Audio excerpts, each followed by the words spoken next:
Bienvenue à vous dans ce ScouTalk numéro 3. Alors le concept est très simple, c'est une heure d'échange entre chefs et cheftaines venus du monde entier, dont un ou une membre des Scouts de France. On parle de sujets vécus à échelle locale et choses très concrètes dans la vie d'animateur ou animatrice. Comme ici, les petits jeux qui fonctionnent bien avec nos jeunes. L'édition se déroule sur Topia. Je vous laisse avec les présentations. So, it's so good to have all of you here. You can introduce yourself, I mean. I'm Florian. I'm from the south of Germany and scout since many years. I'm studying international relations right now, and yeah, I love cooking, sports of all kinds. Yeah. My name is Remy, I'm 22. I have been a scout for 15 years and I'm a scout leader, so I'm in Norway this year, so I'm experiencing international scouting. I work as a joiner and I like cooking and eating. So I'm Elisa. I come from the same association than Remy, so Scoutisme de France. I'm a scout since I'm 12 or 11 maybe, something like that. And I'm actually in charge of online events into the international department. So it's like that we can make the ScouTalk together. I'm Rossella and and we are from the AGESCI, which is the Scout Association of Italy, and we are from the group parlons. This is my first year as a leader. I've been scout for a long time, but I mean, she's the oldest one here. Okay, great. Thank you. And so Lucia. And then I'm Lucia, I come from Spain. I'm 21 and it's my first year as a leader. My scout group is Reina Costanza. And well, I'm from Mallorca. Okay, so let's go around the fire.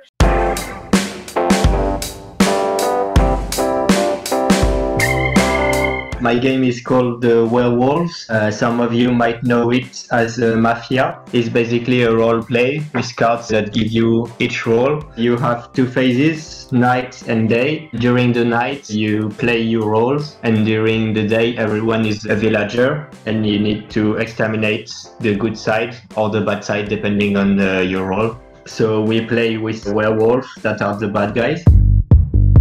The werewolves at night turn into werewolves and eat people, and the village tries to find them and kill them.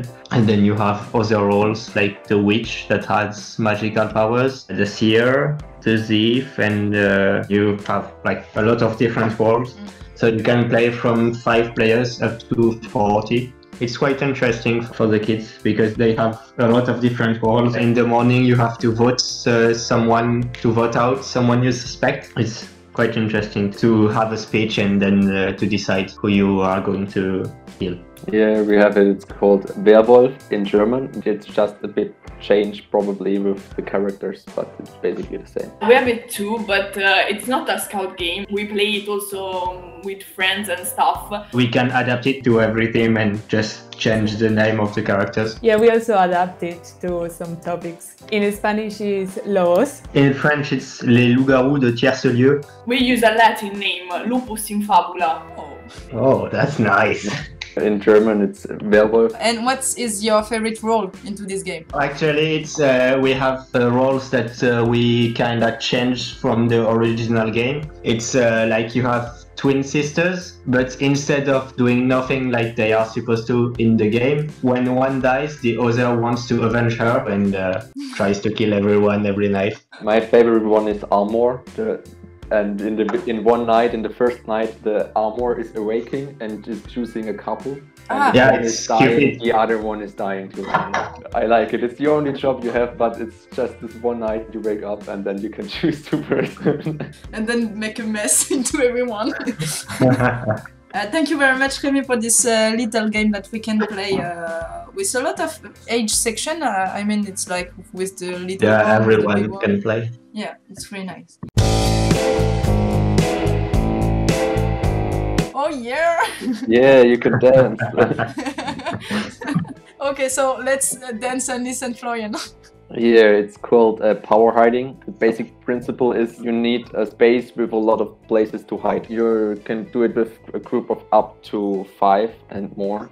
and you choose one person who is in the middle of the place. The person who search is like closing her or his eyes for the time when he or she is counting down from 20. Like you close your eyes and counting like 20, 19, 18, 17. The job is that the person can only stay on one place. The person can't walk around. Then if you can see somebody, you just call their name, then they are catched. The job of the others is to hide, of course, and need to come to you, touch you, and going back to the place where they hide. The most difficult thing is that the time gets shorter and shorter, so each round you have 1 second less than before. But the most important thing which I need to mention is safe of harm thing.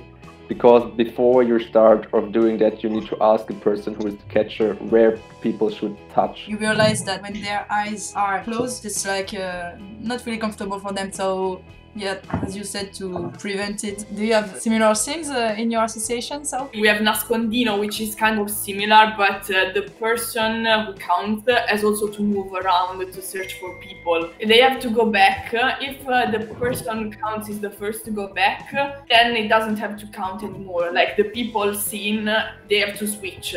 Oh, okay. Okay, that's really interactive. So We do the same. They have to say like pine tree and the name. If not, it doesn't count. okay, so cool. It's weird. All the version.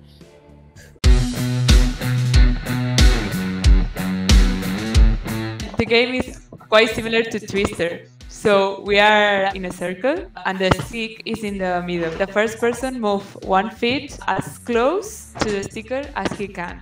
And you can only move 1 foot, like you decide which foot to move. For example, we say, we're gonna move only right foot. I start, I move the stick and I put it somewhere and I say Florian. So then Florian has to move his right foot as close as he can to the stick. And he takes the stick and put it in another place without moving the feet and says another name. Then you have to attach to the other people. The goal is not to fall.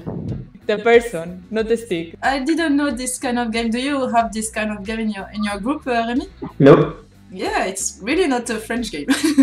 It's also not a German one. Yeah. Is that an Italian one? Okay, so thank you for sharing a new game. It sounds really simple, like just a stick, and yeah, so great.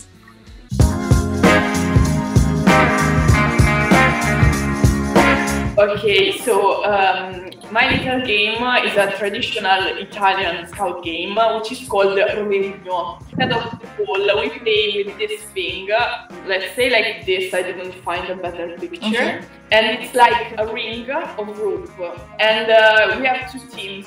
The teams should be about 6 to 7 persons, but you can add more or less. And each team has a goalkeeper. The goalkeeper has the alpenstock, the scout stick with the flag. Usually you use that one, and it's on one side of the field. You have to use like a big field. They should be flat, so you don't kill when you run with the other people. And of course, you have to delimitate the field. You start. A person, usually a leader, has to throw the roverino as high as you can, like a basketball match. The same with the roverino, and the 2 teams are like on the opposite sides of the court. The players have to run, and who comes to the center first catch the roverino, so you can start. You have to do at least 3 passes between the teams, so everyone can play and get involved. And you can't do more than 3 steps with the roverino in your hands. So again, it's like basketball. To score a goal, you have to put the roverino inside the stick, so like this. So you have to put the roverino in the stick of your goalkeeper. So the goalkeeper has to try to take it. And there are no fouls actually. Like, okay, of course, if you hit someone too hardly. I really like too hardly. It's not like just eating, it's like too hardly. Yeah, it's like that actually. Of course, it's, and of course, if the roverino goes outside the boundaries of the field, you have the throw-in for the other team. Another interesting variation, it's called scalpo. you have to put your scarf behind your trousers, like to make a tail like this. So when the player has the roverino in his hands, another player from the opposite team can take the scalpo from behind, and so in this way he conquers the roverino. So the roverino goes to the opposite team. Okay. It's a way to make it more fun, let's say so. Okay. Can the goalkeeper also move? No, it has to stay like in his position behind the line. Okay. But he can move the stick. Okay, great. Okay, so nice. And I don't know if you have it in your groups, in your countries. No. Nope. No, we don't have it. Yeah, so another things to try in our groups. Can you translate the name Rovelino? It's like a rover, we have the cubs, the scouts and the guides, and then rover and escolta. So it's like a small rover. Right. If you don't have any rope, you can play it with a small rover. I guess so. Et c'est déjà fini. En espérant que cette édition vous a plu, un grand merci à Lucia, Rossella, Florian et Rémi pour leur participation. Et puis nous, on se retrouve pour une prochaine édition sur Topia.